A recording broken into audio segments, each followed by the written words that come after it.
Hi welcome to Aruna sweet kitchen. ఈరోజు బియ్యం వడియాలను ఎలా ప్రిపేర్ చేయాలనో చూపిస్తాను. ఉండలు కట్టకుండా గుల్లగా వస్తాయి. వేయించినప్పుడు మల్లెపూలలా విచ్చుకుంటాయి.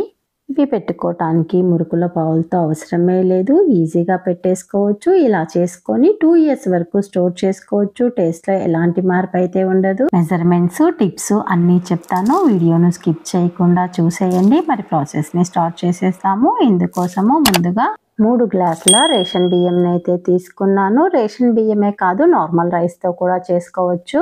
3 గ్లాసుల బియ్యానికి 1/2 గ్లాసు సగ్గు బియ్యాన్ని తీసుకోవాలి. వీటిని విడివిడిగా 2 నుంచి 3 సార్లు బాగా వాష్ చేసుకొని ఓవర్ నైట్ నానపెట్టుకోవాలి. సగ్గు బియ్యంలో 1/2 గ్లాసు వాటర్ని వేసి నానపెట్టుకోవాలి.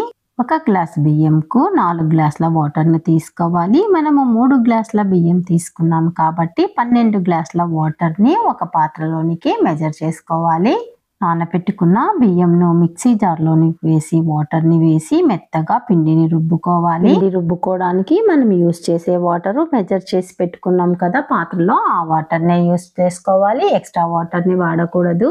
రుబ్బుకున్న పిండిని ఒక పాత్రలోనికి వేసుకోవాలి. అదేవిధంగా నానబెట్టిన బియ్యాన్ని అంతటినీ కూడా మిక్సీ పట్టుకోవాలి. పిండి రుబ్బుకోవటానికి వాటర్ని యూజ్ చేసిన తర్వాత మిగిలిన వాటర్ అంతటిని స్టవ్ మీద పెట్టుకొని అందులోనికి నానబెట్టుకున్న సగ్గు బియ్యాన్ని టేస్ట్కి సరిపడినంత ఉప్పును వేసి సగ్గు బియ్యము మెత్తపడే వరకు ఉడికించుకోవాలి. సగ్గు బియ్యాన్ని ఓవర్ నైట్ నానబెట్టాము కాబట్టి త్వరగా ఉడికిపోతాయి. ఫ్లేమ్ ని లోకు అడ్జస్ట్ చేసుకొని రుబ్బి పెట్టుకున్న పిండిని వేసుకోవాలి. పిండిని పోసిన వెంటనే కలుపుకోవాలి. ఫాస్ట్ గా కలపాలి. డిలే చేసామంటే ఉండలు కడుతుంది. ఇంట్లో మరొకరు ఉంటే ఒకరు పోస్తూ ఒకరు కలిపామంటే ఈజీగా ఉంటుంది. ఒకరు కూడా చేసుకోవచ్చు. నేను ఒక్కదాన్నే చేశాను. అయితే కాస్త ఫాస్ట్ గా చేసుకోవాలి. పిండిని బాగా కలుపుకున్న తర్వాత మూతను పెట్టి లో ఫ్లేమ్ మీద 10 నిమిషాల పాటు ఉడికించుకోవాలి. 10 నిమిషాల తర్వాత కొద్దిగా పిండిని తీసి ఒక ప్లేట్ పైన వేసి తడి చేత్తో పిండిని టెస్ట్ చేసుకోవాలి. ఉండలాగా రావాలి అంటే పిండి ఉడికిపోయింది. స్టవ్ పై నుంచి దించి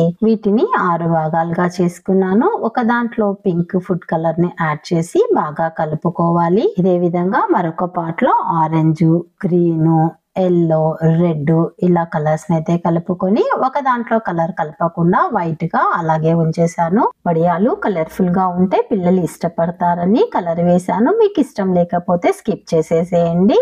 వీడియోలో చూపిస్తున్న విధంగా పాలిథిన్ కవర్ పైన ఉండలు లాగా పెట్టుకోవాలి. మరీ వేడిగా ఉంటే ఉండలు పెట్టడానికి రాదు. చెయ్యి ఎంత హీట్ అయితే పట్టుకోగలుగుతుందో అప్పుడు పెట్టుకోవడం స్టార్ట్ చేసుకోండి. మరీ చల్లగైన తర్వాత పెట్టకండి. పిండినంతటిని పెట్టుకున్న తర్వాత 2 days పాటు ఎండలో ఎండనివ్వాలి. తర్వాత వీటిని ఎయిర్ టైట్ బాక్స్ లో స్టోర్ చేసుకుంటే 2 years వరకు చాలా బాగా ఉంటాయి. వడియాలు పెట్టిన మరుసటి రోజు ఈవినింగ్ కి చాలా బాగా ఎండిపోయాయి. వాటిని వేయించి చూపిస్తున్నాను చూడండి ఎంత బాగా విచ్చుకుంటున్నాయో. సైజుని అబ్జర్వ్ చేయండి. డబల్ అవుతుంది. చాలా క్రిస్పీగా ఉంటాయి. టేస్ట్ కూడా సూపర్ గా ఉంటుంది. ఉప్పు వేసేటప్పుడు జాగ్రత్తగా వేసుకోవాలి. వడియాలకు ఉప్పు అనేది చాలా తక్కువగా పడుతుంది. కొద్దిగా మాత్రమే వేసుకొని ఉడికిన తర్వాత ఒకసారి టేస్ట్ చేసి తక్కువ అనిపిస్తే అప్పుడు కలుపుకోవచ్చు. ఈ వీడియో మీకు నచ్చినట్లయితే లైక్ చేసి షేర్ చేయండి. మీరు కూడా ట్రై చేస్తే ఎలా వచ్చిందో నాకు కామెంట్ చేయండి. ఫస్ట్ టైం నా ఛానల్ ని చూస్తున్న వాళ్ళు, ఇంతవరకు సబ్స్క్రైబ్ చేసుకొని వాళ్ళు సబ్స్క్రైబ్ చేసుకొని బెల్ సింబల్ ని నొక్కి యాక్టివేట్ చేయండి. ఫర్దర్ గా నేను పోస్ట్ చేసే వీడియోలన్నీ నోటిఫికేషన్ రూపంలో వస్తాయి. Thank you for watching.